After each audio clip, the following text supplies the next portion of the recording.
काम देखो कि बगैरती ने शुरू की। अरे गंदे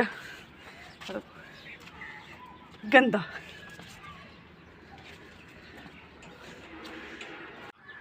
जी बस हूँ इस वक्त जो ना शाम का टाइम आ चुका है नज़दीक, यानी कि अफ्तार आस्ता आस्ता नज़दीक आ रहा है अफ्तार का टाइम। तो बहुत ही घट टाइम रह गया तो परेशानी च असीं बैठे हैं। हूँ असीं की करिए की पकाई, हाले तक कोई चीज़ भी नहीं घर पकाने वास्ते। तो दिहाड़ भी अज कोई नहीं लगी है जिसकी गल ओ तेरी आ तो मोती बगैरत दे काम देखो कि बगैरती ने शुरू की।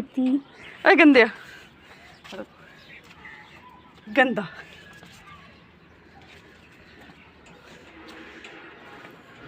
चवन मैं परेशानी की हालत छे मन कि ना कम शुरू किए कि नहीं एवं सान लगे।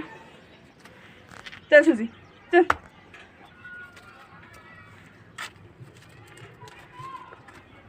मदी चल चल चल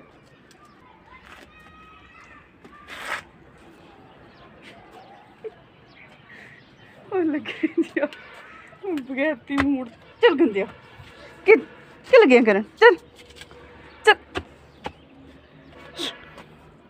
किधर मनु ही ना पाया चल अपनी मौज मस्ती में। मैं तो आई सी अपने गल्लां करदी कदी उपर ते गोए इन्हां दे कम्म तक्को।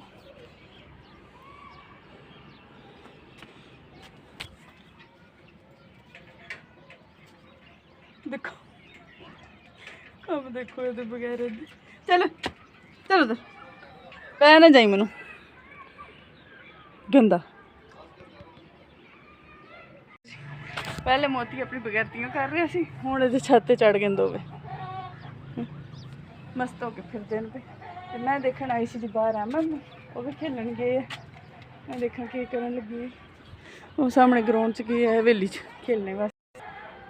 हुण टाइम जैसे जैसे नज़दीक आ रहे फिर आवाज़ देंगे फटाफट दौड़ आ जाएगा। मौसम देखो कैसा कितना खूबसूरत नज़ारा मला लग रहा है। इधर धुप है ना तो थोड़े थोड़े बदल इस साइड तो देखो ऐसा लगता है जिस बदल ऊपर आ रहे हैं, मतलब गहरा अच्छी खासी तेज़ बारिश वाला मौसम बने हैं। तो दरख्त बड़े प्यारे लग रहे हैं, इसमें सब्ज़ा वगैरह निकले हैं। देखो इन्होंने दोनों दे काम आ जाओ